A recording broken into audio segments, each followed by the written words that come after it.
While seeking to protect the people he represented, Congressman Ken Heckler labored to educate young constituents on the need to protect the environment. It's very, very natural when you read the Bible to see that God created the earth for future generations, not for the present generation to gobble up and pollute for their own profit. 116 school children and 28 others perished when a coal waste dam collapsed and flooded the community of Aberfan in South Wales. The 1966 disaster prompted Congressman Heckler to warn of West Virginia's potential for similar tragedy. Ken Heckler, at the time, said that it should be carefully looked at in West Virginia to see what would possibly happen here, and he specifically talked about Logan County, the areas of southern West Virginia where there was major mine impoundments, and nobody paid much attention. The 1972 Buffalo Creek disaster resulted in 125 deaths and the destruction of entire communities. The U.S. Bureau of Mines has been scurrying around trying to find reasons why it can't assume responsibility to protect the safety of people threatened by slag piles and impoundments such as broke at Buffalo Creek last weekend. Congressman Heckler determined to end strip mining operations dependent upon such coal waste impoundments. I'm an abolitionist. I don't believe that it's possible to regulate strip mining by the kind of weak and watered-down regulations contained in the present bill. Without adequate regulation, which reflects the will of the people to ensure that we all enjoy a modicum of security and a safe environment, it will be dog eat dog. The devil take the hindmost. Norm Williams joined Ken Heckler's congressional staff after publicly denouncing Governor Arch Moore in 1971. As deputy director of the West Virginia Department of Natural Resources, Williams criticized Moore for failing to enforce the West Virginia Surface Mining and Reclamation Act. Heckler, while unable to abolish surface mining, enjoyed a measure of success on behalf of the environment. In 1976, Congress passed his New River Bill to prevent energy companies from damming and building upon the pristine waterway.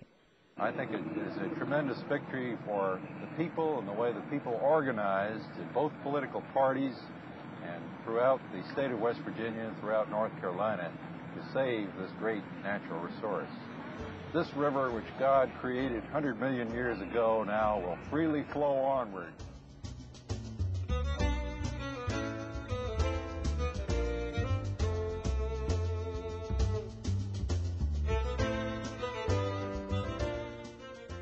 Despite the fact we're of different political parties, we seem to have voted pretty much the same on some issues. Yes, that's quite interesting, isn't it? But I feel today that you have to be a problem-solving politician, that the answer isn't strictly to go down the line with a party policy, but to solve the problems according to your own judgment, and I think that's why the people elected me. I think that you and I are going to get along real well. I'm glad there is another Heckler in Congress. Thank you. He was a maverick. They can accuse him of a lot of things, but they can't accuse him of ever being beholden to anybody.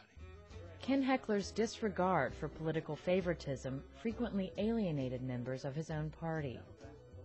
I think he took delight in being a maverick.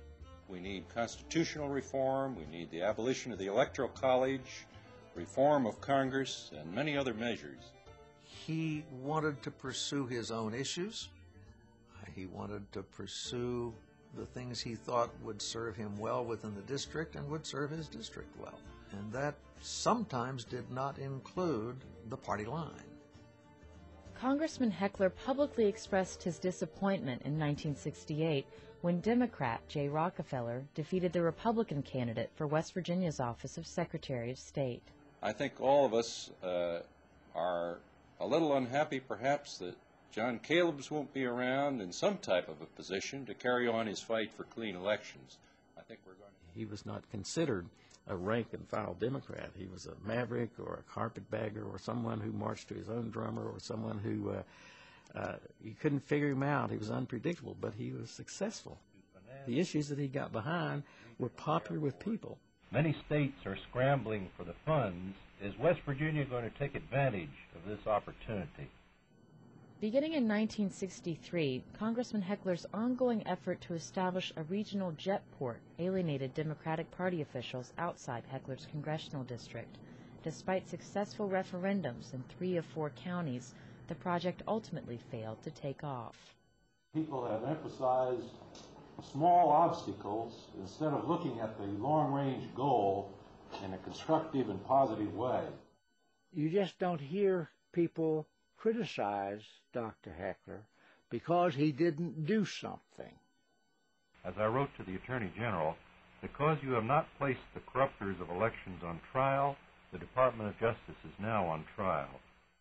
He tried to exemplify through his public service that it's not just the rich that are empowered, but it's all West Virginians. And his idea of evening the playing field was to stop corruption in politics, vote buying, party machinery, and big-time money politics. The Democrat powers that be viewed that as an attack on their party, and that's why they tried to redistrict him out of office. Redistricting was necessary. We'd lost a congressional seat, and so they decided to go over the southern route and include Congressman Key's district and put them together. And Key was a veteran congressman, and I have an idea a lot of people in the Democratic Party thought a veteran like Key is the best chance of beating Ken. Congressman Heckler spent a lot of time on the road down in those counties campaigning. Do you also plan to do that between now and May 9th? Mm-hmm. Certainly.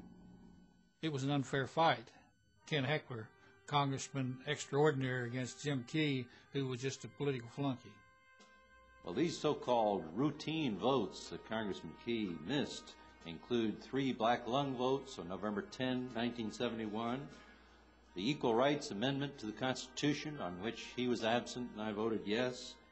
It was a very deliberate attempt by the state legislature to gerrymander him out of office, and he won beautifully. Representative Ken Heckler claimed the 1972 Democratic nomination with twice as many votes as Jim Key. In the general election, Heckler faced Republican Joseph Neal, the son of his 1958 opponent. Heckler won by a margin 10 times greater than when he defeated Neal's father 14 years earlier. They couldn't beat him. Logan was added to his district, and the bosses down in Logan invited him down. And they had a meeting. I attended that meeting. And the county chairman and one of the big political leaders says, we want to introduce you to Logan County politics. It's 10-1 Democrats. We don't have enough Republicans even to man the voting houses. So we control everybody.